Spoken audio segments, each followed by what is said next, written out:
ఎందుకంటే కరెంటు పోయింది, దండలు ఉన్నాయంట. ఆ దండల్లో వాళ్ళే రాయిపెట్టి కొట్టుకున్నాడేమో, లేదు నిజంగా పోని ఒకసారి నాన్నా పులి కథలాగా ఒకసారి చెప్తే బాగుంటుంది.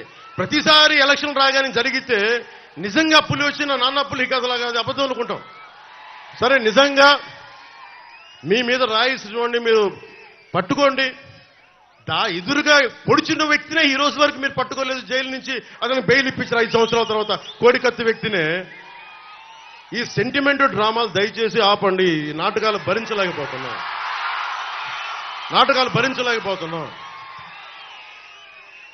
నేను వచ్చేటప్పుడు నా మీద పోలిన రాళ్లు పడతా ఉంటాయి. మనకి పీఆర్పీ టైంలో నేను ఖమ్మం వెళ్తా ఉంటే నా మీద రాళ్ల వర్షం. మా వాళ్ళందరికీ మోకాళ్ళు ఇరిగిపోయినాయి, నాకు ఈపుల మీద రాళ్లు పడ్డాయి. ఆ రోజున చెప్పుకోవడానికి మీడియా కూడా లేదు. మొత్తం కరెంట్ ఆపేశారు రాజశేఖర రెడ్డి గారి ప్రభుత్వం.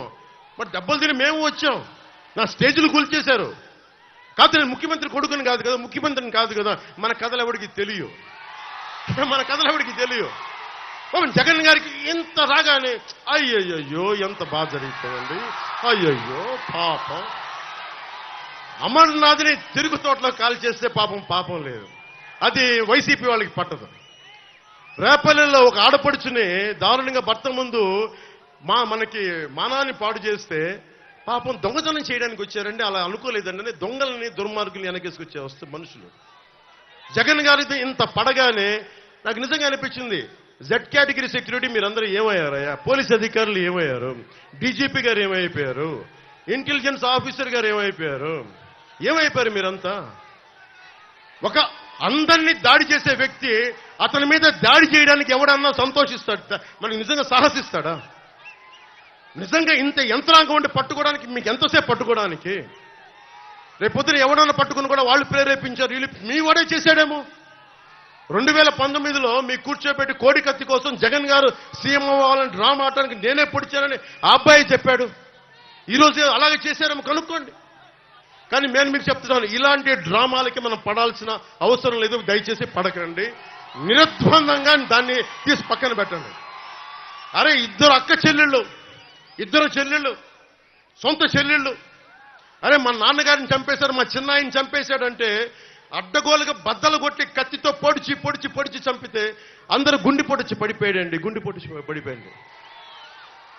వీళ్ళ కథలు మనం ఎలా నమ్ముతాం? ఈరోజు ఆయన వివేకానంద రెడ్డి గారు అమ్మాయి సునీత గారు వైరాలజిస్ట్. ఆవిడ అమెరికాలో చదువుకున్న వ్యక్తి, వైరాలజిస్టు. కరోనా లాంటి వైరస్ ని ఆవిడ దాని మీద నిజంగా వైద్యం చేయగలిగే వ్యక్తి. ఆవిడ కూర్చొని నా తండ్రిని చంపారంటే ఒక్క పోలీస్ అధికారి దాని మీద మాట్లాడు.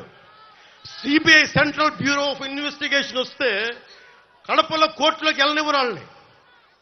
ఇంత దారుణంగా ఉంటే మనందరం కూర్చొని చేతులు ముడిచి కూర్చున్నాం. మనందరం, మనకు పౌరుషం చచ్చిపోయింది. మనందరికీ చచ్చిపోయింది. ఎందుకు నేను వ్యతిరేక ఓటును చీలద్దు ఎందుకంటానంటే ప్రజాస్వామ్యాన్ని కూలి చేసేవాడు ఒకడు కూర్చొని మనందరినీ పొడుస్తా, చంపుతా, దోపిడీ చేస్తా ఉంటే ఎంతకాలం భరిస్తాం? ఎంతకాలం?